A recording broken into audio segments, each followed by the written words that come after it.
अस्सलाम वालेकुम, मैं हूं कलीमुल्ला।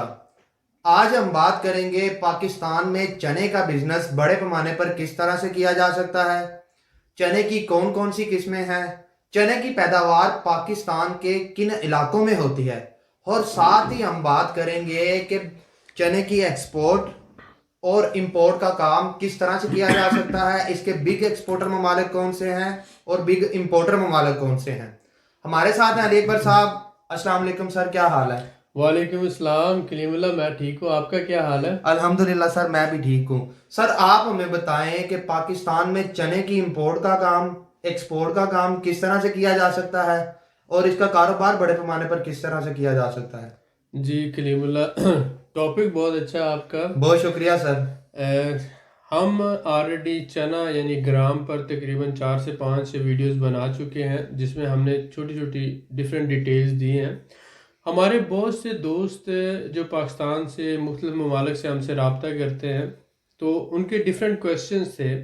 तो इसलिए हमने सोचा कि एक ऐसी वीडियो जिसके अंदर सारी डिटेल्स हों कि पाकिस्तान में चने की कौन कौन सी किस्में हैं, और पाकिस्तान में किन एरियाज़ में चना ग्रो होता है, और उसके अलावा पाकिस्तान में एनुअल प्रोडक्शन कितनी है, जी सर, और बिल्कुल। इसकी प्रोसेसिंग कैसे होती है, और ऑनवर्ड इसके चने के बाय प्रोडक्ट्स कौन से हैं, जी सर। और साथ ही साथ पाकिस्तान से चने का इंटरनेशनल लेवल पर या नेशनल लेवल पर काम कैसे हो सकता है। बिल्कुल सर।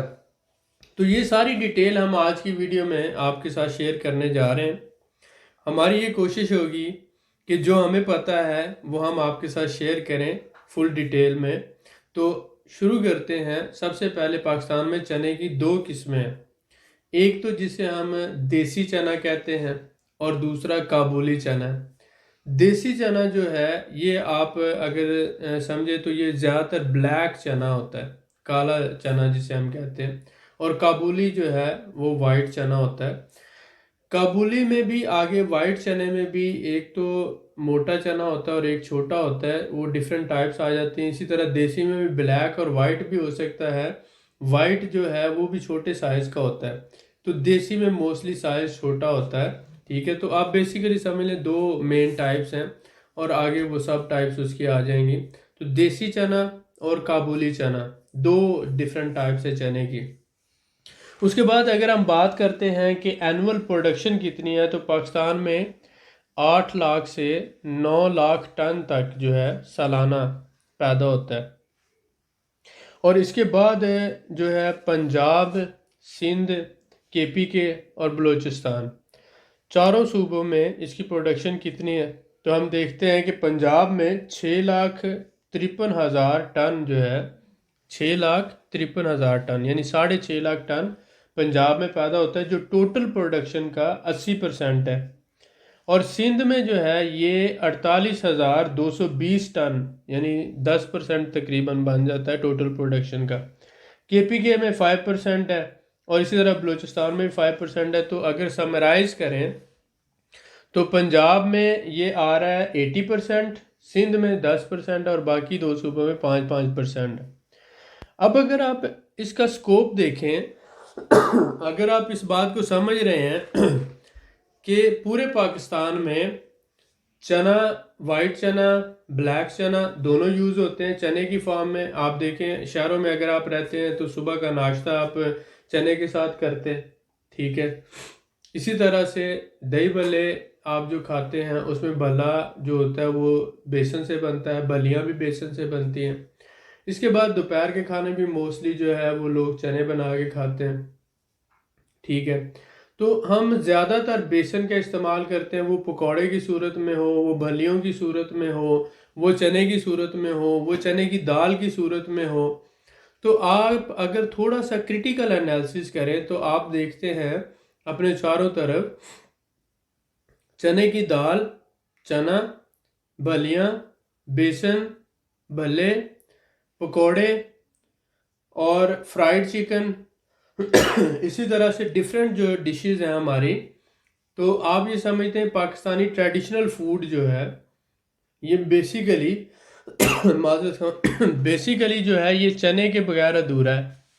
ठीक है, तो इस बात से हमें अंदाज़ा हो जाता है कि चना जो है पाकिस्तानी फूड में एक बेसिक, एक बड़े लेवल की तीसरी बड़ी कमोडिटी है जो फूड के अंदर, पाकिस्तान फूड में रजिस्टर्ड है, और जो बड़े लेवल पर जो है जिसकी ट्रेड होती है इंटरनेशनल भी और नेशनल लेवल पर भी। और पाकिस्तान में क्या हो रहा है कि हर साल 20% जो है वो चने की फसल कम हो रही है, एनुअल प्रोडक्शन 20% कम हो रही है। तो अगर आप इस बात को समझते हैं कि पाकिस्तान की आबादी हर साल 20% बढ़ रही है या 10% बढ़ रही है, तो पाकिस्तान की आबादी जो है वो बढ़ रही है, जितने भी परसेंट है वो परसेंट एग्जैक्टली मैं तो नहीं दे सकता, लेकिन आप ये समझ लें कि पाकिस्तान की आबादी हर साल बढ़ रही है, लेकिन चने की जो प्रोडक्शन है हर साल एनुअल वो 20% कम हो रही है। तो इसका मतलब ये है कि ये सीधा सीधा 20% का गैप तो नेक्स्ट ईयर आने वाला है ना। तो अब ये जब 20% का गैप आएगा तो इसका मतलब हुआ कि नेक्स्ट ईयर जो है ये 20% तो महंगा हो गई, तो उसके साथ 15% है या 12% एनुअल जो इन्फ्लेशन होती है वो भी डाल लें, तो तकरीबन ये सीधा सीधा हो गया 30 से 35%। तो इसका मतलब हर साल 35% जो है इसकी प्राइसेस बढ़ेंगी। वो 35% चने की दाल हो सकती है, चना हो सकता है, बेसन हो सकता है। ये तीनों प्रोडक्ट्स जो हैं, इन तीनों की जो है कीमतें हर साल बढ़ती हैं। ठीक हो गया। क्यों बढ़ती हैं? क्योंकि एनुअल प्रोडक्शन इनकी कम हो रही है, यूज़ इनका ज़्यादा हो रहा है। बिजनेस नाम ही जो होता है वो डिमांड और सप्लाई का है। अगर मार्केट में डिमांड बढ़ जाती है और सप्लाई कम हो जाती है तो ऐसी सूरत हाल में क्या होता है, जो कम सप्लाई है उसकी कीमत बढ़ जाती है। तो आप ये समझिए कि हर साल डिमांड बढ़ रही है, सप्लाई हर साल कम हो रही है। इसी वजह से क्या होता है कि इसकी कीमतें जो हैं वो हर साल बढ़ रही हैं। दुनिया में ग्लोबल प्रोडक्शन के हवाले से अगर आप देखते हैं तो इंडिया जो है वो 66% जो है वो दे रहा है इसका ग्लोबल प्रोडक्शन में, और टर्की है उसके बाद आप देख रहे हैं, और उसके बाद पाकिस्तान है। यानी पाकिस्तान का तीसरा नंबर है ये चने की प्रोडक्शन में या दालों में। अगर हम एक्सपोर्टर्स में देखते हैं तो इंडिया जो है बाज़ दफ़ा पाकिस्तान से भी चना इंपोर्ट करता है, क्योंकि इंडिया में हमसे भी ज़्यादा इस्तेमाल होता है। तो एक्सपोर्ट वो कम ही करते हैं बल्कि इंपोर्ट करते हैं। अगर हम बात करें तो टर्की, और उसके बाद जो मेजर एक्सपोर्टर्स हैं इनके उसमें आ जाता है एक तो टर्की है, एक मैक्सिको है, और इसके साथ साथ आ जाता है ऑस्ट्रेलिया। तीन जो है चने के बड़े एक्सपोर्टर हैं। जबकि मेजर इंपोर्टर्स में अगर हम देखते हैं, इंडिया है, पाकिस्तान है, बांग्लादेश है, यूएई है और ईरान है, और इसके साथ साथ जो कुछ कम्युनिटीज़ में आ जाता है, और फिर यूके, यूएसए, ये इंपोर्टर्स हैं। तो बाज़ दफ़ा पाकिस्तान इंपोर्ट भी करता है, क्योंकि चना जो है ये मोस्टली, अगर आप समझते हैं इस बात को, तो चना एक गरीब लोगों की या दरमियाने दर्जे के लोगों की एक मेजर फूड आइटम है। जो आप समझते हैं कि अगर बंदा चिकन नहीं खाता तो चने की दाल खाएगा या चना खाएगा, या फिर बेसन पकौड़ों की शक्ल में खाएगा। तो ये जो है गरीब लोगों की या दरमियाने तबके के लोगों की एक बेसिक ज़रूरत है। तो इसलिए थर्ड वर्ल्ड कंट्रीज़ में इसका ज़्यादा इस्तेमाल होता है। तो इस फूड आइटम में जो है एडवांस कंट्रीज़ वो कम, बहुत कम इसका इस्तेमाल करते हैं। तो इसलिए इंडिया, पाकिस्तान, बांग्लादेश, श्रीलंका, इन ममालिक में इसका इस्तेमाल ज़्यादा होता है। तो इस तरह टर्की है, ऑस्ट्रेलिया है, मैक्सिको है, तो ये मुल्क जो है ये एक्सपोर्टर्स हैं। इंडिया इतनी बड़ी प्रोडक्शन होने के बावजूद भी चना इंपोर्ट करता है, और पाकिस्तान भी सम टाइम, क्योंकि हर साल 20% रिडक्शन हो रही है तो इसलिए पाकिस्तान भी बाज़ दफ़ा इसको इंपोर्ट करना पड़ता है। इसलिए अगर हम इसको देखें तो हमें ज़रूरत किस बात की है इस बिज़नेस को समझने की, कि एक ऐसा बिज़नेस जिसमें हर साल ही हमारा 10 से 15 या 20% जो है वो एनुअल क्या हो रहा है, कम हो रहा है। कम हो रहा है। तो इस वजह से उसमें चांसेस हैं बहुत ज़्यादा मुनाफा कमाने के। बिल्कुल सर, ऐसा ही है। आई एम सॉरी, ये गले का थोड़ा सा जो है। सर कोई मसला नहीं, अल्लाह ताला आपको शिफाए करते। आमीन आमीन। इसमें जो है प्रोड्यूसर ऑफ चना में अगर हम देखते हैं तो इंडिया है, टर्की है, पाकिस्तान है, ऑस्ट्रेलिया है, ईरान है, मैक्सिको है, म्यांमार है, कनाडा है, इथोपिया है, इराक है। तो इनमें अगर हम शॉर्ट लिस्ट करते हैं, जिनमें से इंडिया और पाकिस्तान, ये जो दो ममालिक हैं, ये प्रोड्यूसर भी बहुत बड़े हैं लेकिन कंज्यूमर भी बहुत बड़े हैं। तो इसलिए आगे टर्की, ऑस्ट्रेलिया और मैक्सिको ये ऐसे ममालिक हैं जो ज़्यादातर अपनी प्रोडक्शन को एक्सपोर्ट करते हैं। तो अगर हम इन सारी बातों को मद्देनज़र रखते हैं, इस सारे साइकिल को मद्देनज़र रखते हैं, तो इसका मतलब है कि चने का जो बिज़नेस है, इसका पाकिस्तान के अंदर ही बहुत ज़्यादा स्कोप है। जी सर। तो अगर आप देख रहे हैं कि चना ज़्यादातर जो है मैंने जिसे आपको बताया कि पंजाब में 80% पैदा होता है, बिल्कुल ठीक हो गया और सर। इसी तरह ये सिंध में भी इस्तेमाल होता है सर, केपीके में भी और बलूचिस्तान में भी। तो इन सारी जगहों पे ये यहाँ से ट्रेड हो सकता है पंजाब से। जी सर, बिल्कुल तो सही है। इसका होलसेल का, चने का, बेसन का या दालों का होलसेल का बिजनेस बहुत अच्छा हो सकता है। जी सर। तो अगर कोई भी बंदा इसको सीजन में बाइंग करता है और बाइंग करके अपना ब्रांड बनाता है, तो आप ये देखें जो ब्लैक चना है, ये इसकी दाल बनती है, और आगे इसी तरह वाइट चने की भी। तो ये जो ब्लैक चना है इसका बेसन भी बनता है। तो ये आगे बेसन फिर यूज़ होता है पैकिंग 1 kg 2 kg या 40 kg की पैकिंग में आगे यूज़ होता है इसकी पिसाई करने के बाद। इसी तरह ब्लैक चना जो है ये पकाया भी जाता है और साथ ही साथ ये बेसन बनाने में भी यूज़ होता है। तो दाल भी इसी से बनती है। तो 3 प्रोडक्ट बन गए, एक तो चना हो गया, दूसरा चने की दाल होगी, तीसरा बेसन हो गया। तो अगर आप बाइंग करते हैं इसकी, तो आप ये तीनों प्रोडक्ट्स जो है आसानी से मार्केट में सप्लाई कर सकते हैं। जी सर, बिल्कुल ठीक है सर, बहुत शुक्रिया सर आपका, आपने बड़ी डिटेल में बताया। सर मैं आपसे जानना चाहूँगा कि साल में कौन सा महीना बेहतर है इसकी खरीदारी के लिए चने की? जी मोस्टली जो है हमने देखा कि ये जो है चना हमने इसमें ये जो तकरीबन आप ये कह लें कि नियरली ये गर्म सीज़न की फसल है। और इसका हमने देखा था कि ये जो यहाँ पे मैंने इसका मेंशन किया महीने कौन से हैं इसके, स्पेशली मैं चाह रहा हूँ कि आपको टू दी पॉइंट जो है वो इसकी इंफॉर्मेशन दें।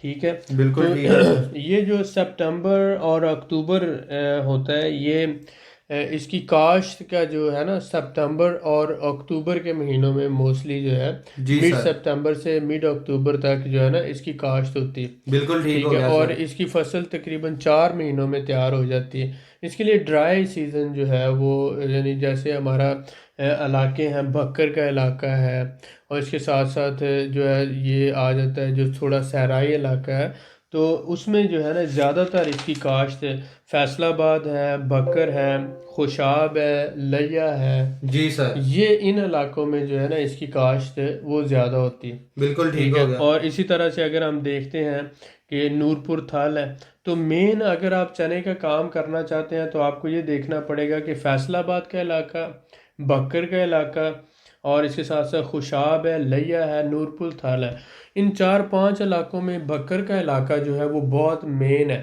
तो इसे आप कह लें कि हब है इस सारे बिजनेस का। तो अगर आप चने का बिजनेस करना चाहते हैं या बेसन का बिजनेस करना चाहते हैं या दालों का बिजनेस करना चाहते हैं, तो आपको बक्कर का इलाका ज़रूर विजिट करना चाहिए। जी सर, बिल्कुल ठीक वहाँ है। पर इसके बड़े बड़े ट्रेडर बैठे हुए हैं, होलसेलर बैठे हुए हैं, उस इलाके की ये कमोडिटी है। तो इसलिए ये बहुत ज़रूरी है। आप जब भी देखें, आप जब भी बिजनेस में आते हैं, होलसेल में आते हैं या एक्सपोर्ट में आते हैं, तो ये आपके लिए बहुत ज़्यादा ज़रूरी है कि आप एक प्रोडक्ट की सिलेक्शन के बाद प्रोडक्ट की रिसर्च वर्क करते हैं। प्रोडक्ट का एक लाइफ साइकिल होता है कि पूरे साल में ये प्रोडक्ट मार्केट में किन महीनों में आती है और मैंने किन महीनों में ये प्रोडक्ट मार्केट से बाय करनी है। जी सर, बिल्कुल ये बहुत और जरूरी है। उसके साथ साथ आप प्लानिंग करते हो कि मैंने बाय किससे करनी है, जी ट्रेडर से सर। करनी है, फार्मर से करनी है, आड़ती से करनी है, या किसी एक्सपोर्टर से करनी है। जी सर, बिल्कुल तो ऐसा ही है। अगर तो आप फार्मर से डायरेक्ट बाइंग करते हैं तो उसमें आपको ये पता होना चाहिए कि मुझे कौन सी क्वालिटी करनी है, बिल्कुल या ठीक है। मार्केट में मैं किस सेगमेंट को टारगेट करने जा रहा हूँ। मुझे वाइट चना चाहिए, ब्लैक चना चाहिए, मुझे बेसन चाहिए, मुझे दाल चाहिए, कौन सी प्रोडक्ट चाहिए, ऐसा ही है सर। और फिर इसकी प्रोसेसिंग कैसे करवानी है। अगर मैंने सपोज करो चना खरीदा है तो उसको मैंने स्टोरेज कैसे करना है, जी स्टोरेज सर। के बाद उसकी ग्राइंडिंग का प्रोसेस है, उससे बेसन बनाने का प्रोसेस है, वो कैसे करवाना है, और फिर आगे मैंने इसका अपना ब्रांड या होलसेल पैकिंग कैसे करके ग्रोसरी स्टोरों पे देनी है, जी सर। या मैंने छोटे लेवल या बड़े लेवल पर इसका जो होलसेल का बिजनेस करना है वो कैसे करना है। ऐसा ही है सर, बिल्कुल तो आपकी बात ठीक है। प्रोडक्ट रिसर्च आप जब करते हो तो आप एक तो उन एरियाज को विजिट करते हो, जैसे मैंने कहा कि आप खुशाब का इलाका है, लिया का इलाका है, भक्कर का इलाका है, फैसलाबाद है, जी सर। तो आप इन इलाकों को विजिट करते हैं। ऐसा जब ही। आप वहाँ पर जाते हैं फिर आप वहाँ पर फार्मर से भी मिलते हैं, जी सर। फिर आप वहाँ पर होलसेलर से मिलते हैं, ट्रेडर्स जो है चने के उनसे मिलते हैं। आपको मार्केट की डायनामिक्स समझ आती है, जी सर। आपको समझ आता है कि मार्केट किस तरह से काम करती है। ठीक है, उसमें फिर आप जो है ये देखते हो कि एक चना फार्मर से कितने से लिया जा रहा है, ट्रेडर उसको कितने में होलसेल कर रहा है, आगे रिटेलर उसको कितने में बेच रहा है, चने का पोटेंशियल क्या है, स्टोरेज कहाँ पर होती है, किन कंडीशन में होती है, जी सर। चने की लाइफ साइकिल कितना है, साल 2 साल कितनी देर तक हम इसे महफूज रख सकते हैं, किन कंडीशंस में वेदर कंडीशंस होती हैं, मसलन बारिश है, नमी है, किस तरह के मौसम में इसको किस तरह से प्रोटेक्ट किया जा सकता है। ऐसा ही है सर, बिल्कुल आपकी बात ठीक है।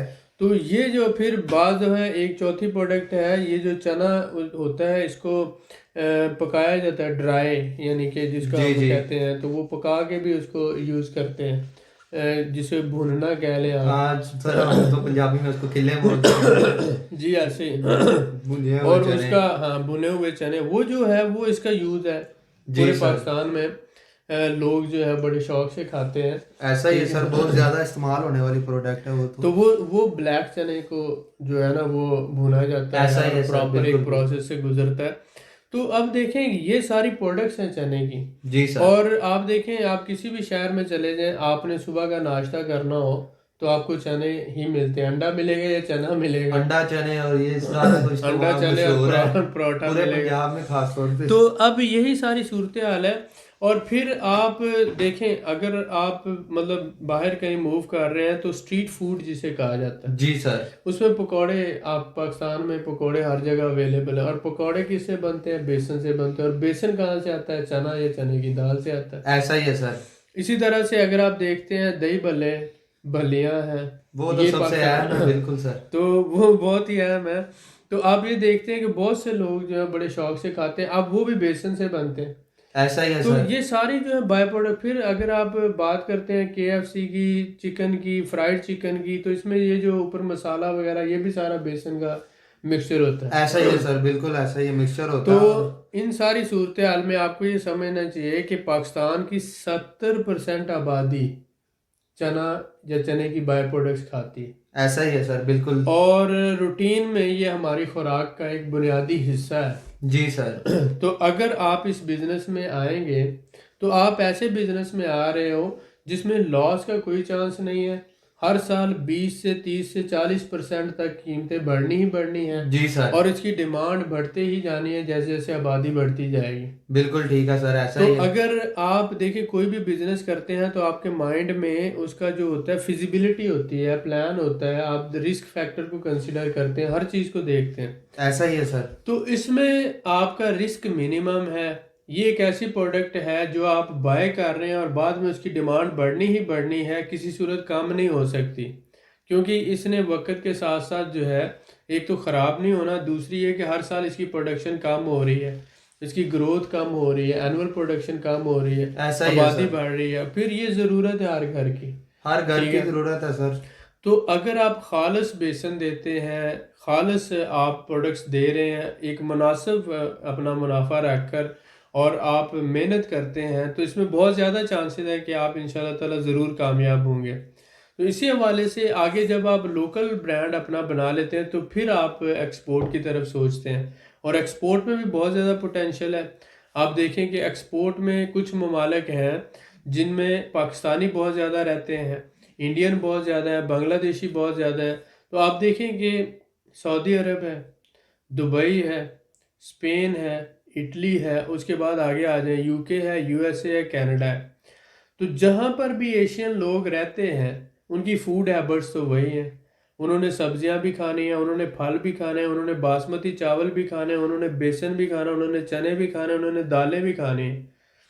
तो ये फूड हैबिट्स, आप जापान चले जाओ, आप कनाडा चले जाओ, आप अमेरिका चले जाओ, आप रशिया चले जाओ, आप आज़रबाईजान आ जाओ, आपकी जो बेसिक फूड हैबिट्स होती हैं, आपका उसमें एक टेस्ट डेवलप हो चुका होता है, आपके माइंड को एक इमेज उसका बन चुका होता है, तो आप उसको मिस करते हैं। जैसे मतलब आज भी हम मिस करते हैं कि वो गंदलों का साग और मक्खन मकई और बिल्कुल सर, ऐसा ही है। ज्वार की रोटी, तो हम फेसबुक पे देख के हमारे मुंह में पानी आ जाता है। सरसों का तो साग और मक्की की रोटी सर। क्योंकि हमने गांव में अपनी अम्मी के हाथ का बना हुआ वो खाया है, बिल्कुल सर, ऐसा ही और है। हमें पता है कि उसका टेस्ट क्या है, और उसकी आज चाहे खाएं चाहे हजम ही ना हो लेकिन लेकिन बात ये है कि हमने वो खाया है और हम उसके टेस्ट को समझते हैं। सर बिल्कुल समझते हैं, और ये जख्मों पे नमक लगाने वाली बात है। अब क्या याद करवा रहे हैं आप तो माशाल्लाह, वो तो एक देखें, जो वक्त गुजर जाता है ना, वो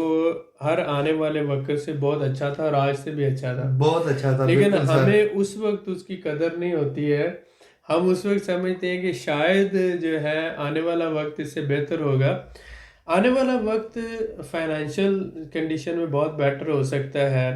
आने वाले वक्त में सहूलतें ज़्यादा हो सकती हैं, आसानियाँ ज़्यादा हो सकती हैं, लेकिन हर हर चीज़ की एक कीमत होती है।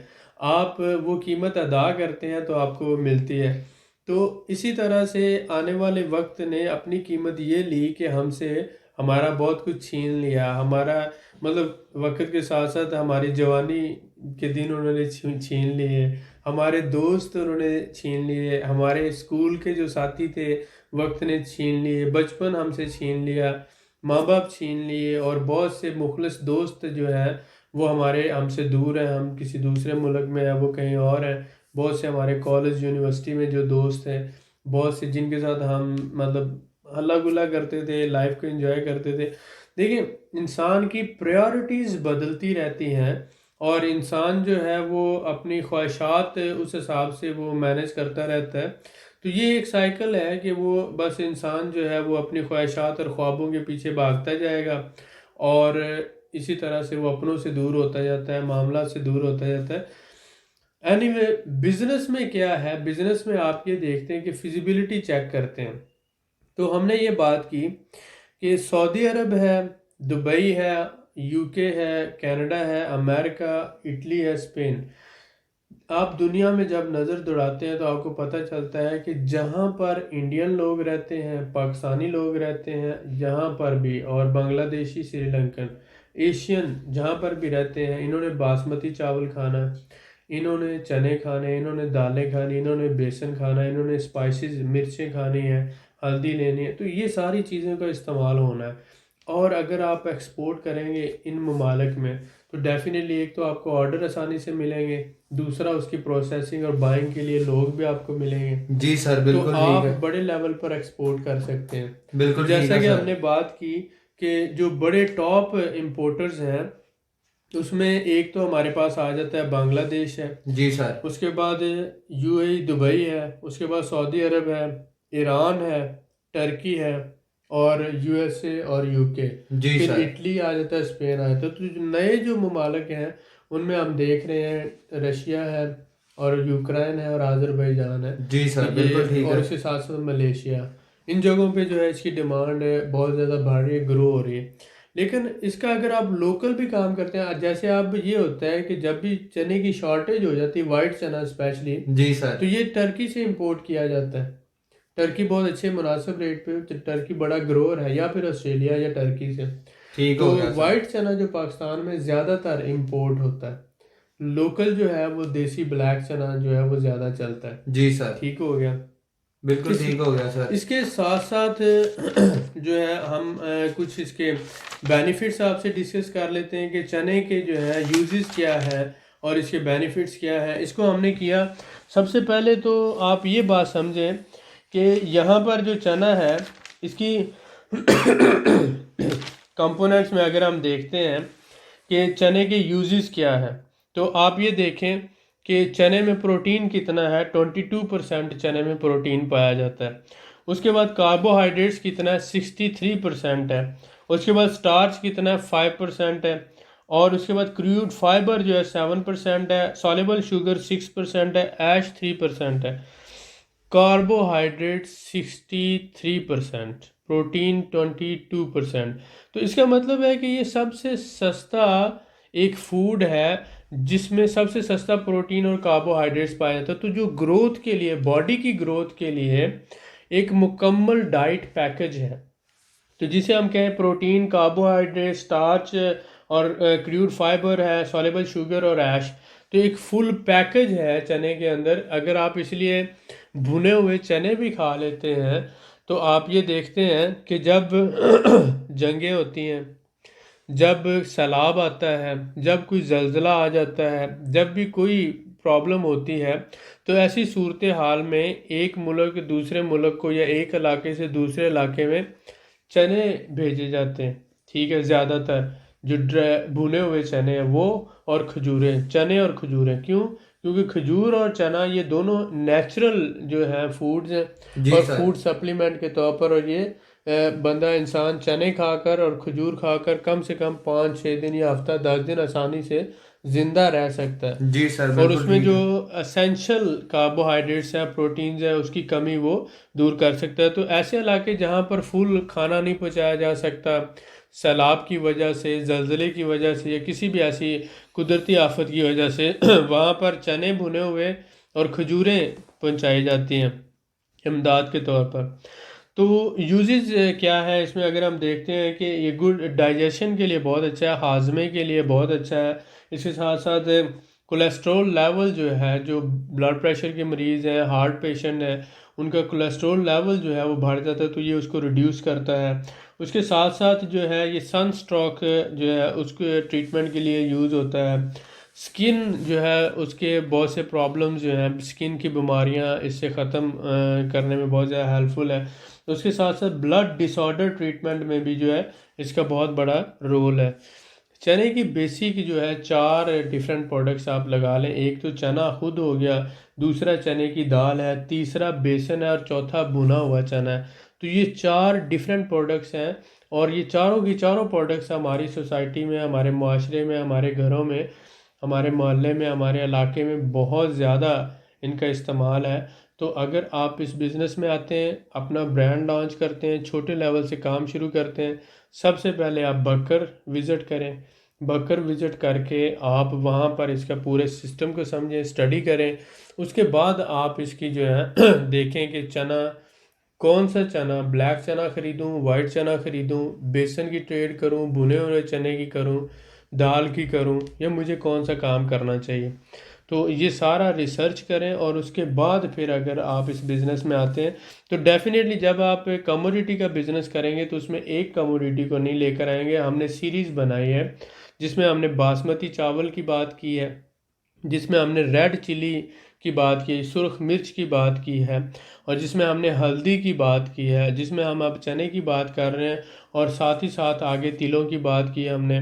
तो ये हमने 5-6 जो कमोडिटीज़ हैं, जो मेजर कमोडिटीज़ हैं, आपको गाइड किया कि आप फिर ये सारी कमोडिटीज़ पे काम करते हैं और एक पूरा जो है पैकेज बनाकर आप काम करते हैं, तो वो आपके लिए बहुत ज़्यादा हेल्पफुल होता है। कोई कमोडिटी कम और कोई ज़्यादा, लेकिन ये सारी आपस में एक दूसरे को बैलेंस करती रहती हैं। ये सारी ऐसी कमोडिटीज़ हैं जो हमारे माशरे की, हमारे घर की, और हमारे मोहल्ले की, हमारे इलाके की, हमारे सूबे की, हमारे मुल्क की ये ज़रूरियात हैं, और इनके बगैर माशरे में हम चल नहीं सकते। तो दूसरे लोग इनका बिज़नेस करके लाखों करोड़ों कमा रहे हैं और वो आपको बताएंगे नहीं, लेकिन अल्लाह का शुक्र है हमें ये हौसला भी है। हम ये समझते हैं कि हम आपके साथ ये शेयर कर रहे हैं, ये इन्फॉर्मेशन, ये नॉलेज, ये नहीं कि ये किताबी बातें आपके साथ कर रहे हैं। ये जो हमने किया है, जो कर रहे हैं, और जो बिल्कुल प्रैक्टिकल अप्रोच है वो आप लोगों के साथ शेयर कर रहे हैं, ताकि आप, हमारे तजर्बे से अगर आपको कुछ समझ आ जाता है, हमारे बताने से अगर आपको कुछ फ़ायदा हो जाता है, तो ये हमारे लिए काफ़ी है। शुक्र है अल्लाह का, अल्लाह का दिया हुआ हमारे पास बहुत कुछ है। अल्लाह ने बड़ा करम किया है। एक, मैं एक किसान का बेटा हूँ, और मैंने एमएससी किया, मास्टर किया, और उसके बाद अमेरिका और यूके से हायर डिप्लोमास लिए। फिर आगे जो है एक अल्लाह का शुक्र है हायर लेवल पे जॉब, फिर जो इंपोर्ट एक्सपोर्ट का बिजनेस, और फिर वो सारे मामलात। तो अल्लाह का दिया हुआ सब कुछ है। अब ये है कि पहले भी मैंने हमेशा जो है ना, जब मेरे पास टाइम था मैंने टीचिंग की, और टीचिंग करके अपने जो कौम की खिदमत की। आज भी मैं, मेरे पास जो नॉलेज है वो यूट्यूब चैनल के ज़रिए ये इस तरह से आप लोगों तक पहुंचा रहे हैं। और हमारा मेन मकसद ये नहीं कि यूट्यूब चैनल से अर्निंग हो, हमारा ये मकसद है कि आप लोगों तक ये बात पहुंच जाए, और ये हमारे लिए हमारे मरने के बाद भी एक ऐसा काम बन जाए कि जिससे हमारे मरने के बाद भी हमें फ़ायदा हो। ठीक है, और अल्लाह ताला हमारे गुनाह बख्श दे, अल्लाह ताला हमें माफ़ कर दे। अगर कोई भी बंदा हमारे इस मशवरे से, हमारे इस तजुर्बे से फ़ायदा उठाकर अपने घर का चूल्हा जला सकता है, अपनी गुर्बत दूर कर सकता है, अपनों की मदद कर सकता है, अपनी मुश्किलात हल कर सकता है, बेरोज़गार है, जॉबलेस है, सेल्फ एम्प्लॉयड हो जाता है, उसे काम मिल जाता है, ख़ुद अपना काम करना शुरू कर देता है और ज़िंदगी में कामयाब हो जाता है, तो उसमें हमारा क्या नुकसान है? बल्कि वो बंदा कहीं ना कहीं, कभी ना कभी हमारे लिए दुआ करेगा, और यही हमारे लिए बख्शिश का ज़रिया बन सकती है। तो दिलों का राज और भेद तो अल्लाह ताला की ज़ात जानते हैं, लेकिन आपके साथ हम मुखलसी के साथ मशवरा देते हैं और सीधी और साफ बात करते हैं। गलतियां हम भी करते हैं, इंसान हम भी हैं, और कोई भी बंदा परफेक्ट तो 100% हो नहीं सकता, गलती से पाक तो हो नहीं सकता। तो हमारी गलतियों से दरगुजर किया करें। हमें हमें मतलब ये जो है, ठीक है, हम बहुत, ना ही हम कोई इतने बड़े एक्टर हैं, ना ही हम कोई टॉम क्रूज़ हैं, ना ही हम कोई सुपरमैन है, एक सादा से इंसान है, और अल्लाह का शुक्र है इस सादगी में एक ज़िंदगी गुजार रहे हैं। हमेशा आजिज़ी और इनकिसारी के साथ बंदे को आगे बढ़ना चाहिए, क्योंकि जब इंसान की शख्सियत में गुरूर और तकब्बर आ जाता है तब भी वो फना होना शुरू हो जाता है। तो हम आज भी स्टूडेंट हैं, हम आज भी सीख रहे हैं, लेकिन जो हमने सीखा है उसको हम आप भाइयों तक पहुंचा रहे हैं कि अगर हो सकता है इससे आप लोगों का कुछ फ़ायदा हो जाए, हो सकता है कि आप इससे कोई आइडिया लेकर कुछ काम कर लें। क्योंकि आज हमारी सोसाइटी का सबसे बड़ा इशू ये है कि जो अनपढ़ लोग हैं वो बिज़नेस कर रहे हैं, और जो पढ़े लिखे लोग हैं वो जॉब कर रहे हैं। तो पढ़ा लिखा बंदा अगर जॉब करेगा और अनपढ़ अगर बिजनेस करेगा, तो दोनों का ही नुकसान है। दोनों का नुकसान कैसे है कि पढ़े लिखे बंदे को तो पता होता है कि उसने कौन सी स्ट्रेटजी अपनानी है, मैनेजमेंट कैसे करनी है, जो इंटरनेशनल लेवल पर, नेशनल लेवल पर, बड़े स्केल पर बिजनेस को कैसे करना है, उसके अकाउंट्स मैनेजमेंट है, अप्स एंड डाउन्स है, हर चीज़ है। अनपढ़ बंदा जो होता है वो एक लेवल से आगे नहीं कर सकता, वो एक लेवल तक जाकर वहाँ पे रुक जाता है। तो इस वजह से हमारे मुआशरे का नुकसान भी हो रहा है। ठीक हो गया। और दूसरा ये कि सही पोटेंशियल में लोग आगे नहीं आ रहे। तीसरी बात ये कि दुनिया में इंटरनेशनल लेवल पे हम एक इमेज डेवलपमेंट नहीं कर पा रहे हैं। हमसे जब भी कोई बंदा इंपोर्ट करता है पाकिस्तान से, तो एक दफ़ा उसको सही माल मिल जाता है, दूसरी दफ़ा क्या होता है कि उसको हमेशा ही वो क्वालिटी नहीं मिलती जो एग्रीड होती है, उस स्पेसिफिकेशन के मुताबिक उस पैकिंग में माल नहीं मिलता, तो एक के बाद दूसरी दफ़ा वो हमसे ऑर्डर प्रोसेस नहीं करवाता। तो अगर हमारे पढ़े लिखे लोग, कमिटेड लोग, मेहनती लोग आगे आएंगे, तो इससे एक तो मुल्क का इमेज बेटर होगा, दूसरी मुल्क की फाइनेंशियल कंडीशन बेटर होगी, तीसरी इंटरनेशनल लेवल पर इंशाल्लाह ताला हम बहुत बेहतर जो है परफॉर्म कर सकेंगे। तो ये जो नॉलेज है एक दूसरे के साथ शेयर करने से आपका भी फ़ायदा है, मेरा भी फ़ायदा है, और इंशाल्लाह ताला अल्लाह ताला की ज़ात हम दोनों को, हम सब को अल्लाह करम करे, फ़ायदा मिले। जब हम बात करते हैं कि हमने लोकल लेवल पर एक ब्रांड इस्टेब्लिश कर लिया, एक कंपनी बना ली, अब हम इंटरनेशनल लेवल पर जाना चाहते हैं। हम अब चाहते हैं कि हम किसी भी मुल्क में ऑर्डर कैसे लें। तो उसके दो तीन तरीके होते हैं। कलीमुल्लाह, आप ये जानते हैं कि किसी भी मुल्क में जो पाकिस्तान एम्बेसी है, जी सर। उसका रोल क्या होता है? उसमें एक कमर्शियल काउंसलर होता है। वो कमर्शियल काउंसलर जो है वो क्या रोल प्ले करता है? बिल्कुल सर, आपने पिछली वीडियो में भी हमें बताया है कि वो आपको डाटा देता है जी सारा, जो जिससे आप इंपोर्ट एक्सपोर्ट के हवाले से लेना चाहते हैं कि कौन सा बंदा आपकी कंट्री से क्या चीज़ एक्सपोर्ट कर रहा है, क्या चीज़ इंपोर्ट हो रही है, तो ये सारी एग्जैक्टली डिटेल जो है ना आपने हमें बताई है कि वो वहाँ से लेता है। ऐसे। अब देखें, जो भी कमर्शियल काउंसलर है, अब पाकिस्तान में बहुत सी एम्बेसी हैं, जी सर। तो हर एम्बेसी में एक कमर्शियल काउंसलर है। ऐसा ही है मसलन सर। आप सपोज करें आप यूके में बिजनेस करना चाहते हैं, जी सर। तो अब यूके एम्बेसी का जो कमर्शियल काउंसलर है आप उससे रब्ता करेंगे, जी सर। और इसी तरह से पाकिस्तान की जो एम्बेसी यूके में है आप उससे भी रब्ता कर सकते बिल्कुल ठीक है सर। हैं। तो दोनों सूरतों में आप अपना कंपनी प्रोफाइल, अपना कंपनी लाइसेंस, अपना visiting card by email send करेंगे, जी सर। और उनसे भी कहेंगे कि मुझे जो है ये बिजनेस करना है और मुझे इससे मुताल्लिक इन्फॉर्मेशन चाहिए। बिल्कुल ठीक है सर। तो एक तो ये चैनल होता है। दूसरा चैनल है हमारा चैम्बर ऑफ कॉमर्स। जी सर। आप चैम्बर ऑफ कॉमर्स में जाते हैं और आप उनसे बात करते हैं कि मैं इस मुल्क में काम करना चाहता हूँ, और मुझे जो है ना उस हवाले से जो बड़े इंपोर्टर्स हैं, होलसेलर्स हैं, ट्रेडर्स हैं, उनके कॉन्टैक्ट्स डिटेल चाहिए, तो वो बिल्कुल पूरे सही है सर। कॉन्टैक्ट्स लिस्ट आपको मिल जाती है। ऐसा ही है सर। उसके साथ फिर तीसरा आ जाता है हमारे जैसी कुछ थर्ड पार्टीज मौजूद हैं, जो एक तो प्री शिपमेंट इंस्पेक्शन होती है जी कि सर। शिपमेंट भेजने से पहले उसकी पैकिंग है, उसकी स्पेसिफिकेशन है, कि जो क्लाइंट और सप्लायर के दरमियान में एग्रीमेंट हुआ था जी सर। कि ये 5 किलो की पैकिंग होगी, ये इस साइज की होगी, इस कलर में होगी, और इसका ये वॉल्यूम होगा, और ये क्वालिटी ये होगी। क्वालिटी होगी, तो उसको फिर हम वो पैरामीटर्स चेक करते हैं जाके, जब शिपमेंट तैयार हो जाती है हम जाके चेक करते हैं कि क्या जो मेंशन किया गया कि ये 5 किलो की पैकिंग होगी, इसमें ये ब्रांडिंग होगी, ये क्वालिटी होगी, ये स्पेसिफिकेशन होगी, तो वो सारी चीज़ें हम चेक करते हैं। जी सर। तो वो सारी चेक करने के साथ साथ हम फिर बताते हैं ओके एवरीथिंग इज़ ओके, हम उसमें फिर अपनी स्टैंप लगाकर अप्रूवल कर देते हैं। अब इसमें क्या होता है कि वो आप ही के वेयर हाउस में पाकिस्तान में हो जाती है, जी सर। और जब हम बीच में मोहर लगा के स्टैंप कर देते हैं तो फिर ये वहां जाकर, क्योंकि कार्गो की हैंडलिंग के चार्जेस होते हैं, जी सर। कार्गो की ट्रांसपोर्ट के चार्जेस हैं, कस्टम ड्यूटी है, और ये सारा मिला के जितने की शिपमेंट पाकिस्तान में है इतना ही उसके ऊपर जब ये वहां पहुंचती है इतना खर्चा आ जाता है। जी सर। ठीक हो गया। तो अगर वहां पर जाकर शिपमेंट रिजेक्ट हो जाती है तो आपका लॉस होता है। ऐसा ही है सर। तो बिल्कुल इस ऐसा। लॉस से बचाने के लिए हमने प्री शिपमेंट इंस्पेक्शन की सर्विस इंट्रोड्यूस करवाई, कि शिपमेंट जब पाकिस्तान में ही है तो हमारा पाकिस्तान में लाहौर में मॉडल टाउन लिंक रोड पर वेयर हाउस, और उसके साथ साथ हमारा वहाँ पर विनेज बाइंग हाउस भी मौजूद है। जी सर। तो हम वहाँ से ये सर्विसेज प्रोवाइड करते हैं कि अगर कोई बंदा रशिया में काम करना चाहता है, यूक्रेन में करना चाहता है, टर्की में करना चाहता है, अजरबैजान में करना चाहता है, जी सर।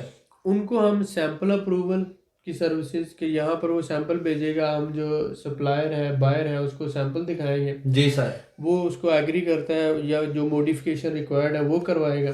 उसके बाद फिर सैंपल अप्रूव होने के बाद हम पेमेंट गारंटी देते हैं। जी सर। इसको हम गारंटी देते हैं कि तुम्हें माल मिलेगा और जिस स्पेसिफिकेशन के मुताबिक तुमने कहा वो मिलेगा। जी सर। और जो सप्लायर होता है उसको, एक्सपोर्टर को हम गारंटी देते हैं कि तुम्हारी पेमेंट ये तो कुछ एडवांस है, बाकी पेमेंट जब शिपमेंट रेडी होगी तब मिलेगी। तो उसको गारंटी और पेमेंट हम देते हैं पाकिस्तान में। तो इस तरह से उसके फ्रॉड के चांसेस जो है वो ज़ीरो हो जाते हैं। सर आप जानते तो हैं कि पेमेंट जो गारंटी है, पेमेंट सेफ्टी बहुत ज़्यादा ज़रूरी है जी। सारे मामलात के लिए। तो इसीलिए हमने ये इस तरह की सर्विस इंट्रोड्यूस करवाई। इस सर्विस में क्या है कि पहली बात तो सैंपल अप्रूवल हो गया, जी सर। दूसरी पेमेंट गारंटी होगी, और तीसरी शिपमेंट इंस्पेक्शन होगी। बिल्कुल ठीक है सर। ये तीनों चीज़ें करने के साथ साथ आपके भी जो है एक तो रिस्क फैक्टर कम हुआ, जी सर। और जो इम्पोर्टर है उसका भी रिस्क फैक्टर कम हुआ। बिल्कुल ऐसा ही है सर। और जब तक आपकी वो शिपमेंट सेल नहीं हो जाती तब तक हम आपसे पैसे भी नहीं ले रहे। ऐसा ही है सर। तो बिल्कुल ये ठीक फ्री है। में हम सर्विसेज दे रहे हैं, लेकिन जब आपकी शिपमेंट सेल हो जाती है तो जो मुनाफा है, आपका प्रॉफिट है, उसमें से हम 30% चार्ज करते हैं अगर ये तीनों सर्विसेज लेते हैं। अगर एक सर्विस लेते हैं तो 10% है। जी सर। तो हम बिल्कुल ठीक है। 10% से 30% तक टोटल जो है हमारा 70% आपका है। जी सर। तो बिजनेस ना करना इस डर से कि मेरे पैसे ना मर जाए, उससे बहुत बेहतर है कि आप 30% एक कंपनी को सर्विस दे रहे हैं और 70% मुनाफे में से आप भी कमा रहे हैं और आपके ऑर्डर प्रोसेस होते जा रहे हैं। प्रॉफिट में से दे रहे हैं प्रॉफिट में 30%। से देने हैं, पहले आपने 1 रुपया भी नहीं देना। बिल्कुल ठीक है तो सर। हमने ये एक सर्विस हमारे भाइयों के लिए जो फूड बिजनेस करना चाहते हैं, जिसमें बासमती है, रेड चिली है, बेसन है, और इसके साथ साथ ये फूड आइटम्स आ जाते हैं। जी सर। इसके साथ साथ टेक्सटाइल आइटम है, बेड शीट है, टॉवल है, और उसके साथ साथ हम जीन्स की पैंटों का कर रहे हैं। जी सर। ये तो कुछ हमारी प्रोडक्ट्स हैं जिसमें हम ऑलरेडी काम कर रहे हैं। लेकिन इन प्रोडक्ट्स के अलावा अगर कोई काम करना चाहता है, हैंडीक्राफ्ट में करना चाहता है, सर्जिकल इंस्ट्रूमेंट्स में करना चाहता है, स्पोर्ट्स गुड्स में करना चाहता है, कोई भी प्रोडक्ट पाकिस्तान से वो उसको ऑर्डर मिल गया है, तो उसका वो सैंपल अप्रूवल करवाने के बाद वो शिपमेंट को पूरी को प्रोसेस करवाना चाहता है, जी सर। तो हम वो सारी सर्विसेज प्रोवाइड करते हैं। बेहतरीन हो गया सर, बहुत शुक्रिया। साथ ही साथ अगर कोई बंदा कंपनी रजिस्टर्ड करवाना चाहता है, वेयर हाउस लेना चाहता है, और यहाँ पर अपना एक सेटअप बना के काम करना चाहता है, तो हमारे पास लॉयर्स का पूरा पैनल मौजूद है। हम उसको कंपनी रजिस्टर्ड करवा कर उसको वेयर हाउस लेकर देते हैं, स्टाफ हायर करके देते हैं, पूरा सेटअप बनाने में उसको हेल्प करते हैं A to Z, जी सर। जिससे वो अपना रेजिडेंस भी प्रोसेस करवा सकता है और अपना जनरल ट्रेडिंग लाइसेंस लेकर काम भी कर सकता है। बिल्कुल ठीक है तो सर। ये सारी सर्विसेज हम प्रोवाइड कर रहे हैं 4 मुल्कों में, रशिया में, यूक्रेन में, टर्की में और आज़रबाईजान में। जी सर। चारों में हमारा सेटअप मौजूद है और चारों में हम काम कर रहे हैं। बिल्कुल ठीक है सर, जैसा कि अभी आपने बताया ये 4 कंट्रीज का, जी जी। तो अगर कोई हमारा भाई पाकिस्तान से आज़रबाईजान और यहाँ से इन चारों कंट्रियों में अपना सेटअप बनाता है, तो क्या आपकी कंपनी उसकी भी सर्विसेज प्रोवाइड करती है? जी डेफिनेटली। हम पहले तो आज़रबाईजान में अगर कोई बंदा कंपनी रजिस्टर्ड करवा के रेजिडेंस अप्लाई करना चाहता है, जी सर। तो यहाँ पे सर्विसेज अप्लाई उसको प्रोवाइड करते हैं। और उसके साथ साथ अगर वो यहाँ से ऑनवर्ड रशिया में, यूक्रेन में कहीं पर भी काम करना चाहते हो, तो हमारे पास पूरा नेटवर्क मौजूद है। बिल्कुल ठीक हो गया सर, बेहतरीन। सर मैं आपसे जानना चाहूंगा कि जैसा कि आपने बताया कि यहाँ से वो रशिया में, तुर्की में काम कर सकता है, तो यहाँ पे टैक्स की रेशो क्या है किसी भी बिजनेसमैन के लिए?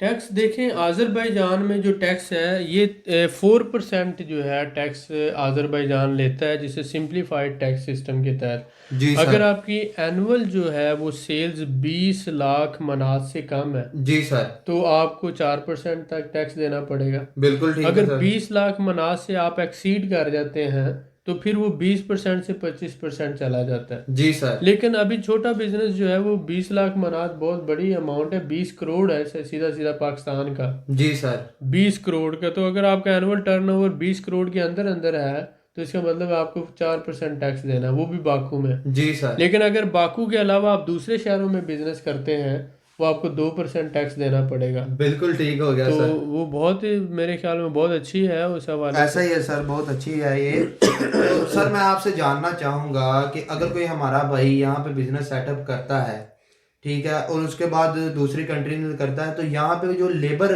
हायर करता है, तो वो कितनी तनख्वाह में हायर हो जाती है और कितना में वो बिजनेस सेटअप अपना यहाँ से इजीली कर सकता है? ये बहुत ही अच्छा सवाल है। देखें, जब भी कोई बंदा यहाँ पर, अभी तो ये यहाँ पर अनसैचुरेशन बहुत ज़्यादा है। जी सर। अभी अगर आप दुबई चले जाते हैं, सऊदी अरब चले जाते हैं, यूके चले जाते हैं, यूरोप चले जाते हैं, वहाँ पर बहुत ज़्यादा कंपटीशन है, बहुत ज़्यादा सैचुरेशन है, लोग बहुत ज़्यादा हैं। ऐसा ही है सर। लेकिन यहाँ पर इंडियन, पाकिस्तानी और दूसरे फॉरेनर्स बहुत कम है, क्योंकि लैंग्वेज बैरियर यहाँ पे है। ऐसा ही है यहाँ सर। पे रशियन ज़बान बोली जाती है, आज़रबाईजानी बोली जाती है, इंग्लिश बहुत 2-4% लोग समझते हैं। जी सर। तो इस वजह से यहाँ पर जो है ना, अभी पोटेंशियल बहुत ज़्यादा है। अब जो सर्विस हम प्रोवाइड कर रहे हैं, इसमें अगर कोई कंपनी यहाँ पर अपना सेटअप बनाती है जी सर। और वो लोकल लोगों को हायर करती है, तो एक तो लेबर सस्ती है यहाँ पे। जी।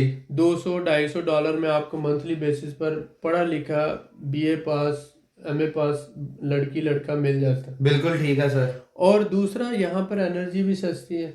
तीसरी बात ये कि ये जियोग्राफिकली एक तरफ तो रशिया है, दूसरी तरफ टर्की है, और उसके साथ साथ गेटवे टू यूरोप है। जी सर। तो चाइना का जो सिल्क रूट है वो इसके ऊपर आ जाता है, और यहाँ से चाइना से, जापान से, कोरिया से, काजाख्स्तान से जो प्रोडक्ट्स आ रही हैं वाया बाकू, वो यूरोप, जर्मनी तक जा रही हैं। जी सर। तो इसका मतलब ये हुआ कि अगर आप यहाँ पे एक सेटअप बनाते हैं, तो आप यहाँ से भी एक्सपोर्ट कर सकते हैं रशिया को, यूरोप को, जर्मनी को, और साथ साथ है टर्की को। ऐसा ही है सर। और बिल्कुल ठीक है। आपको एनर्जी भी सस्ती मिल रही है, लेबर भी सस्ती मिल रही है, और आपका माल 3 से 4 दिनों में यूरोप पहुंच रहा है। बिल्कुल ठीक है सर। सपोज करें आप मतलब कमोडिटीज का काम करते हैं, तो अभी क्या हो रहा है, अभी ईरान पाकिस्तान से लेकर बासमती चावल पाकिस्तान से खरीदता है, जी सर। सुर्ख मिर्च पाकिस्तान से खरीदता है, ठीक हो गया। हल्दी पाकिस्तान से खरीदता है, चना पाकिस्तान से खरीदता है, उसके बाद खजूरें पाकिस्तान से खरीदता है। जी सर। ये सारी चीज़ें वो बलूचिस्तान से खरीद कर ईरान ये अपने तफ्तान के बॉर्डर से वो लाता है, और लाकर वो रशिया को भी दे रहा है, जी सर। काजाकिस्तान को भी दे रहा है, और उसके साथ तुर्की को भी दे रहा है, और साथ साथ आज़रबाईजान और दूसरे ये 10-15 ममालिक को वो दे रहा है। बिल्कुल ठीक है सर। क्या करता है वो, बलूचिस्तान के जो बड़े ट्रेडर्स हैं उनके साथ वो मिलके काम कर रहे हैं, ईरान के ट्रेडर्स, जी सर। और इस तरह से उन्होंने अपनी सेल बेस पे एक नेटवर्क बनाया हुआ है। तो एक चीज़ वो पाकिस्तान से लेता है 5 रुपए की, जी सर। तो वो यहाँ ला के सीधा उसे 8 रुपए की या 10 रुपए की बेच देता है। बिल्कुल ठीक पाकिस्तानी है सर। बिजनेसमैन, अब ईरान की जो आधा ईरान है उसकी भी जबान वही है, आज़रबाईजानी है, यानी आधा ईरान आज़रबाईजान है। जी सर। और तेहरान से उस तरफ जो है ईरान, वो फारसी बोलता है, और तेहरान से इस तरफ जो है वो आज़रबाईजानी या टर्किश बोलता है। जी सर। बहुत से भाइयों को शायद ये ना पता हो। नहीं बिल्कुल सर, मुझे तो खुद नहीं पता ये। तो उसमें ये बात समझ है कि आधा आज़रबाईजान जो है, आज़रबाईजान और ईरान, पहले आज़रबाईजान का कुछ हिस्सा जो है वो ईरान का जो है, समझ ले 40% वो आज़रबाईजान था, और इसी तरह जॉर्जिया का भी 20%, और रशिया का भी एक हिस्सा। तो आज़रबाईजान बहुत बड़ा था, और यहाँ पर आज़रबाईजानी और टर्किश ज़बान बोली जाती थी। अब क्या है कि तेहरान से उस तरफ जो इलाका है वो सारा फारसी बोलता है, और तेहरान से इस तरफ जो इलाका है वो टर्किश या आज़रबाईजानी, ये तकरीबन हिंदी उर्दू की तरह मिलती जुलती ज़बान है। तेहरान से इस तरफ सारे जो है वो आज़रबाईजानी ज़बान बोलते हैं। अब इसी इसी चीज़ का फ़ायदा उठाते हुए ये जो आज़री हैं वो माल लेते हैं पाकिस्तान से, जी सर। और वो आज़रबाईजान, और आज़रबाईजान से रशिया, काजाकिस्तान और टर्की, बिल्कुल ठीक हो गया। इन सारे ममालिक को एक्सपोर्ट करते हैं एज ए मिडल मैन। जी सर। तो वो जो मुनाफा है बीच में वो कमा रहे हैं। तो बिल्कुल ठीक अगर है सर। हमारा अपना पाकिस्तानी भाइयों का इस तरह का सेटअप बन जाता है, वो खुद ही पाकिस्तान से माल लेकर आते हैं, रशिया में भी सेल कर रहे हैं, आज़रबाईजान में कर रहे हैं, टर्की में कर रहे हैं, इसी तरह काजाकिस्तान में कर रहे हैं। जी सर। बिल्कुल ठीक तो है। वो जो मिडल मैन बीच में कमा रहा है वो उनके हिस्से में आएगा। जी सर। ठीक हो गया। बिल्कुल ठीक तो हो गया यहाँ सर। पर सिर्फ मसला पेमेंट गारंटी का है। तो पेमेंट गारंटी जब हम अपनी सर्विसेज पाकिस्तान में दे रहे हैं, और इंशाल्लाह ताला उस हवाले से हर जो जिस तरह से भी सेटिस्फेक्शन होगी क्लाइंट की हम करेंगे। जी सर। बाद सूरतों में होता है कि शिपमेंट जब आती है तो क्लाइंट भी साथ आ जाता है, एक बंदा उनका रिप्रेजेंटेटिव, और यहाँ पर जो शिपमेंट की सेल है उनकी निगरानी में हो जाती है। बिल्कुल ठीक हो गया तो सर। इस तरह से वो जो भी म्यूचुअली एग्रीड सिस्टम होता है उस पर काम हो जाता है। यानी बिजनेस में क्या होता है, देखें, अगर इंपोर्टर जो है वो होलसेलर को फ़ायदा नहीं देगा तो होलसेलर कभी भी इंपोर्टर से माल नहीं लेता। जी सर, ऐसा ही है। और इसी तरह से अगर इंपोर्टर होलसेलर को फ़ायदा देता है तो होलसेलर जो है वो रिटेलर को फ़ायदा देता है। ऐसा ही है सर। अगर रिटेलर को हम फ़ायदा नहीं ना देंगे तो रिटेलर हमसे माल नहीं लेगा। बिल्कुल सर तो ठीक है। अब रिटेलर जो है वो होलसेलर को भी फायदा दे रहा है, और होलसेलर जो है वो इंपोर्टर को फायदा दे रहा है, और इंपोर्टर जो है एक्सपोर्टर को दे रहा है, और एक्सपोर्टर जो है वो मैन्युफैक्चरर को दे रहा है। बिल्कुल ठीक तो है सर। 5 लोग यहाँ पर हो गए। अगर आप यहाँ से मैन्युफैक्चरर की बात करते हैं, ये मैन्युफैक्चरर है, जी सर। तो अगला हो गया एक्सपोर्टर, एक्सपोर्टर हो गया। उसके बाद इंपोर्टर, ठीक हो गया उसके सर। बाद होलसेलर, जी सर। और उसके बाद कौन हो गया, रिटेलर। रिटेलर। तो अब ये 5 लोगों की चेन है, जी सर। और मैन्युफैक्चरर 20% कमाता है, तो इसी तरह से इंपोर्टर भी 20 कमाता है, जी सर। इसी तरह से होलसेलर भी 20 कमाता है या जी 30 कमा लेता है। फिर आगे आप चले जाएं रिटेलर पर, और फिर आगे ये आ जाता है। जी जी तो सर, बिल्कुल मैं हर आपकी बात बंदा समझ गया इसमें हूँ। कमा रहा है। मैन्युफैक्चरर है, एक्सपोर्टर है, इंपोर्टर है, होलसेलर है, रिटेलर, रिटेलर है। हर बंदा कमा रहा है। तो सबके लिए विन विन सिचुएशन है ना। जी सर। इन 5 बंदों में से कौन ऐसा बंदा है जो नहीं कमा रहा? पांचों कमा रहे हैं, बिल्कुल अगर ठीक ये है। 5 नहीं कमाएंगे तो चेन नहीं चलेगी। चेन बिल्कुल नहीं चलेगी, बिजनेस नहीं चलेगा। नहीं चलेगा। तो बिल्कुल ठीक है। बिजनेस नाम है विन विन सिचुएशन का। इसमें अगर आप भी कमाएंगे, हम भी कमाएंगे, तो ही ये चेन चलनी है। अगर हम ये सोचेंगे सिर्फ हम कमा लें और आप ना कमाएं तो ये चेन कभी नहीं चलेगी।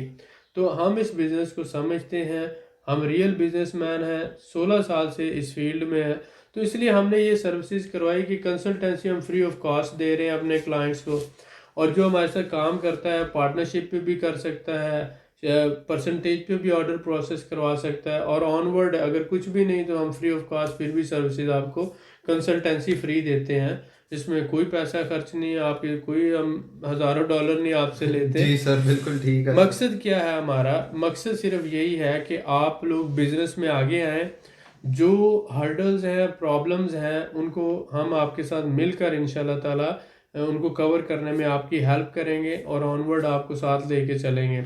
बिल्कुल ठीक है सर, बहुत शुक्रिया। सर कुछ सवालात ऐसे हैं जो मेरे रह गए थे, तो मैं आपसे जानना चाहूँगा जी जी। कि सर एक्सपोर्ट बिजनेस में या किसी भी पाकिस्तान लेवल पर अगर कोई बंदा बिजनेस करता है चने का, तो उसके लिए क्वालिटी मेंटेन करना क्यों जरूरी है?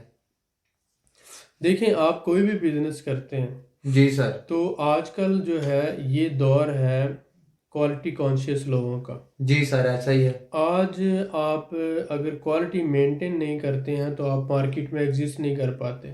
जी सर। आज आपका कंपटीटर जो है वो आपकी कमजोरियां ढूंढने में लगा रहता है, ऐसा ही है सर। और जब आप कोई भी प्रोडक्ट मार्केट में देते हैं तो आपका कंपटीटर आपसे बेटर प्राइस पे आपसे बेटर प्रोडक्ट लेके आ जाता है। तो आपको ज़रूरी है मार्केट में अच्छी क्वालिटी कम कीमत पे अगर आप दे सकते हैं जी सर। तो आप इस कंपटीशन में एग्जिस्ट करते हैं। बिल्कुल ठीक है। अगर आप अच्छी क्वालिटी कम कीमत में देने की पोजीशन में नहीं है तो आप कंपटीशन से आउट है। बिल्कुल सर, ऐसा ही है। ये जो अच्छी क्वालिटी है ये आप कब दे सकते हैं? जब आपको प्रोडक्ट का पूरा पता है और आपको पता है कि मैंने बाइंग कहाँ से करनी है, इसकी मैंने प्रोसेसिंग कैसे करनी है, और फिर मैंने इसकी पैकिंग कैसे करनी है, फिर मैंने स्टोरेज कैसे करनी है, फिर मैंने हैंडलिंग कैसे करनी है। जी सर। जब आपको हर चीज़ का पता है A to Z और आप अपनी निगरानी में करवाते हैं, किसी दूसरे बंदे पे डिपेंड नहीं करते हैं, जी सर। क्योंकि आपके बिजनेस का दर्द आपको है, बाकी आपके मुलाजम हैं उनको तो हर महीने बाद सैलरी मिल जानी है। जी सर, ऐसा ही है। तो मुलाजिम हमेशा केयरलेस होता है, जब तक मालिक सर पे नहीं होगा और मालिक अपनी डिमांड के मुताबिक काम नहीं करवाएगा तब तक नहीं होगा। ऐसा ही है सर, तो बिल्कुल दुनिया ठीक में है। जब आप देखते हो कोई भी बिजनेसमैन जो है वो क्या करता है, 12 घंटे काम करता है, 14 घंटे करता है, 16 घंटे करता है, जी सर। तो वो इतना लंबा क्यों काम करता है? 8 घंटे क्यों नहीं करता? जो लोग सिर्फ 8 घंटे काम करते हैं वो जिंदगी में हमेशा अच्छी जिंदगी गुजार सकते हैं, लेकिन वो कामयाब और अमीर नहीं हो सकते। जी सर, बिल्कुल वो ठीक है। खुशी जो है उसका ताल्लुक पैसे से नहीं है, खुशी का ताल्लुक तो सिर्फ इस बात से है कि आप अपने अंदर कितना सेटिस्फाइड हो। जी सर। आप एक छोटी सी जो छोटा सा घर है, कोठड़ी है पहाड़ के ऊपर जंगल में, एक छोटी सी हट में भी रह के खुश रह सकते हैं, जी सर, बिल्कुल और ठीक है। आप दिन में 2 वक्त मिर्चों के साथ रोटी खाकर भी खुश रह सकते हैं। बात ये नहीं है कि आप जो है कामयाब हैं या आपके पास दौलत है। जी सर। अगर आपने बिजनेस एम्पायर खड़ा करना है, अगर आपने मल्टीनेशनल कंपनी बनानी है, अगर आपने एक बड़ा बिजनेस सेटअप चलाना है, जी सर। तो बिजनेस नाम होता है एक टीम का। जी जी। जब एक टीम पूरे सिस्टम में काम करती है तो आपको उस टीम से काम लेना आता है। जी सर। उस टीम को आपने एक स्पेसिफिक गोल्स दिए होते हैं, उनको बताया होता है कि मुझे ये चाहिए और इस तरह से चाहिए, तो वो फिर जो आपकी डायरेक्शंस और इंस्ट्रक्शंस होती हैं उसके मुताबिक काम कर रहे होते हैं। बिल्कुल ठीक है सर। जब वो उसके मुताबिक काम कर रहे हैं तो आपको वो रिजल्ट दे रहे हैं और आपको पता होता है कि मैंने कहाँ पे सेटिस्फाइड होना है। जी सर। तो आप जो 100% डिमांड करते हो तो मोस्टली वो 80% या 90% मीट करते हैं, तो आप उस पर कंप्रोमाइज़ करते हो और कहते हो गो अहेड। जी सर, ऐसा ही है। तो इसमें अब सबसे बड़ी बात क्या है कि जब तक आप में ये पैशन नहीं है, ये कमिटमेंट नहीं है कि आप हार्ड वर्क कर सकते हैं, 12 घंटे 16 घंटे 20 घंटे काम कर सकते हैं, जी सर। तब तक आपको ट्रेडिंग में नहीं आना चाहिए, बिजनेस में नहीं आना चाहिए, क्योंकि बिजनेस पागल लोगों का काम है। जी सर, बिल्कुल मतलब ठीक है। बिजनेस जो है ये लोग हमेशा रिस्क लेते हैं, हमेशा से ये जो लोग इनको पागल समझते हैं, इनके डिसीजंस ऐसे होते हैं, इन्होंने ऐसे काम करने होते हैं जो नॉर्मल लोग नहीं करते। जी सर। ये हमेशा एक कैलकुलेटेड रिस्क लेना। एक होता है कि without understanding, without knowledge, without market research, without proper analysis आप रिस्क ले लेते हो। जी सर। जब आप एनालिसिस पहले करते हो, मार्केट रिसर्च करते हो, अपनी कंप्लीट वर्किंग कर लेते हो और उसके बाद कैलकुलेटेड रिस्क लेते हो, आपको पता होता है कि आप क्या कर रहे हो। वो सारी चीज़ें आप दूसरों को नहीं समझा सकते। जी तो सर इसलिए बिल्कुल। लोग आपको पागल समझते हैं, बेवकूफ़ समझते हैं और कहते हैं कि अब देखना क्या होगा। लेकिन जब आप कामयाब हो जाते हैं, वही लोग आपकी तारीफों के पुल बांधना शुरू कर देते हैं, वही लोग वाह वाह करना शुरू कर देते हैं। ऐसा ही है सर, वो लोग बिल्कुल कहते ऐसा हैं ही। सर कमाल हो गया, हमने तो सोचा ही नहीं था कि ऐसा हो जाएगा, लेकिन आपने कर दिखाया sir, we really proud of you. ऐसा ही है सर, ठीक है। बिल्कुल ऐसा तो ही। वो एडमायर उस वक्त करते हैं जब रिजल्ट देखते हैं, आउटकम देखते हैं। लेकिन अगर उनके सामने प्लान खोल दिया जाए तो वो कहेंगे ये तो मुमकिन ही नहीं है, ये तो पॉसिबल ही नहीं है, ये तो हो ही नहीं सकता। ऐसा ही है सर, बिल्कुल ऐसा ही। आप कैसे उसे कंप्लीट कर सकते हैं? अगर आप में आग है, जज्बा है, हिम्मत है, कमिटमेंट है, पैशन है, ज़िंदगी में आगे बढ़ सकते हैं, बढ़ने की उम्मीद है, हौसला है, और साथ ही साथ आप इस बात को समझते हैं कि मुझे रिस्क तो लेना है, लेकिन कैलकुलेटेड रिस्क लेना है, और रिस्क लेने से पहले आपने अपना रिसर्च वर्क किया होता है, आप मार्केट्स के अप्स एंड डाउन समझते हैं, आप समझते हैं कि अगर ऐसा होगा तो मुझे क्या करना है, ऐसा होगा तो हर स्टेप की पहले से प्लानिंग होती है। तो आप जब अपना पूरा जो मुमकिन रिसर्च वर्क है, जो मुमकिन फील्ड वर्क है आप कर चुके हो, उसके बाद कुछ और करने को रह नहीं गया, तो फिर आपने डिसीजन लेना होता है। एडवाइस जो है आप सबकी सुनते तो हैं, लेकिन करते अपनी मर्जी हैं। क्योंकि हर बंदा, अगर आप जितना अक्लमंद होगा तो फिर उसको जॉब नहीं करनी चाहिए, आपकी तरह एक बिजनेस रन करना चाहिए। तो एम्प्लॉयज़ जो होती हैं उनका वो हमेशा से जो है, उनके अंदर एक डर होता है, उसी डर की वजह से ही तो वो जॉब कर रहे होते हैं। ठीक है। तो वो अपने डर से ही कभी नहीं जीत पाते। अगर वो डर से जीत जाए तो वो अपना बिजनेस शुरू कर लें। तो वो हमेशा इनसिक्योर फील करते हैं, वो हमेशा एक कंफर्ट जोन के अंदर रहना चाहते हैं, वो 9 to 5 जॉब से बाहर नहीं निकलना चाहते। तो इसलिए कुछ हद तक जो है उनकी एडवाइस ली जा सकती है, लेकिन एक हद से बाहर उनकी एडवाइस नहीं ली जाती, बल्कि अपने डिसीजन के मुताबिक उनसे काम लिया जाता है।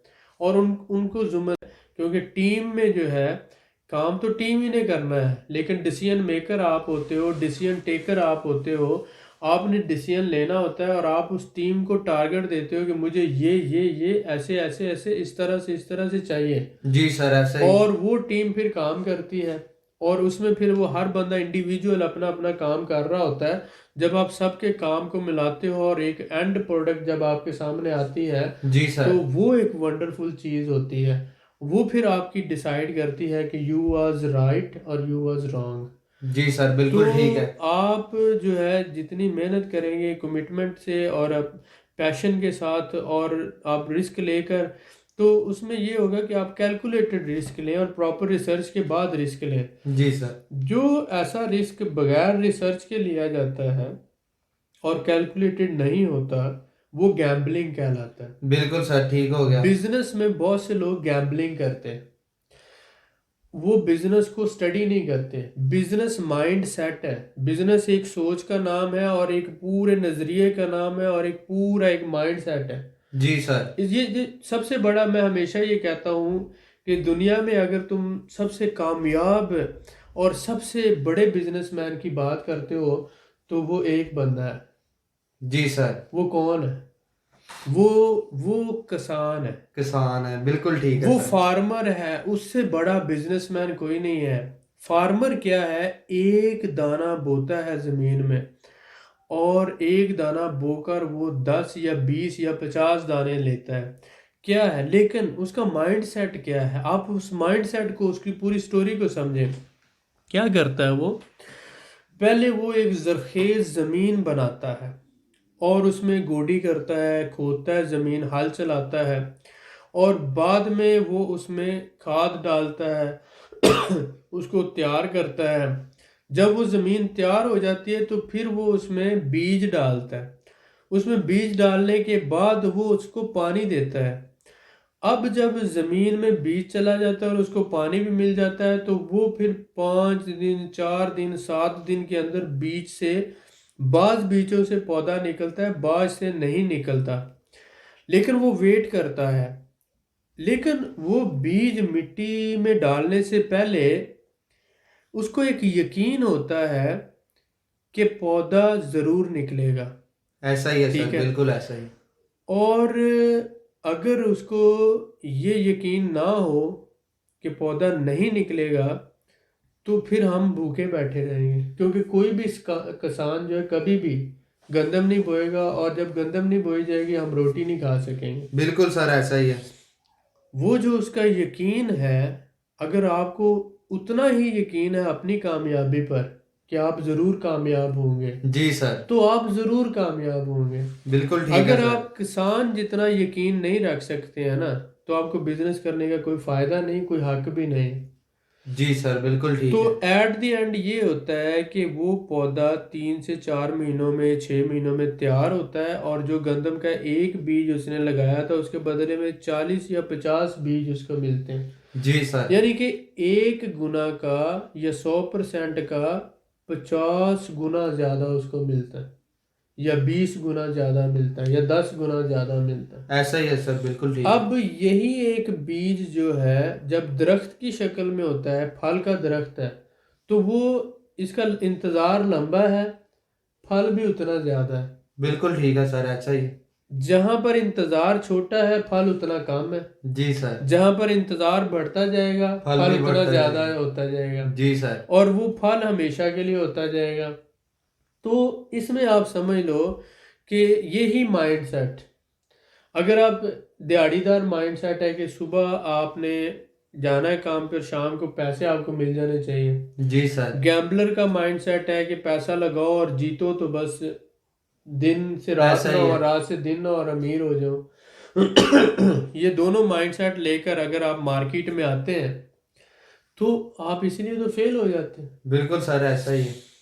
आपने मार्केट में आना है, रिस्क लेना है, और रिस्क लेने के बाद पहले तो आपने मार्केट को स्टडी करना है, रिसर्च करनी है, मेहनत करनी है, और उसके बाद मेंटली प्रिपेयर्ड होना है कि मैंने इतना रिस्क लेना है, और फिर इंतज़ार करना है, और उसके बाद मेहनत करते जाना है। किसान मेहनत भी करता है, इंतज़ार भी करता है, अल्लाह ताला की ज़ात पे यकीन भी रखता है, और उसको उम्मीद भी होती है कामयाबी की। जी सर, तो ये सारी चीज़ों का मिक्सचर जब आप मिला लोगे ना, तो आप कामयाब हो। बिल्कुल ठीक है सर। हम लोग किसान को बिजनेसमैन नहीं समझते, लेकिन असल में किसान दुनिया का सबसे बड़ा बिजनेसमैन है। ऐसा ही है सर, बिल्कुल मैं तो आपकी हमें बात से उससे एग्री सीखना करता हूँ। चाहिए, और ज़िंदगी में आगे बढ़ने के लिए कोशिश करनी चाहिए। कोशिश करनी चाहिए, बिल्कुल ठीक है सर। आपने बहुत कीमती बातें बताई जी, हमें। बहुत मैं शुक्रिया। आपका बड़ा शुक्रगुजार हूँ। Thank you. मज़ीद मालूमात के लिए हमारे चैनल को सब्सक्राइब करें, वीडियो को लाइक करें और शेयर करें। बेल आइकन को ज़रूर प्रेस करें ताकि हमारी अगली वीडियो आपको मिल सके। अल्लाह हाफिज़।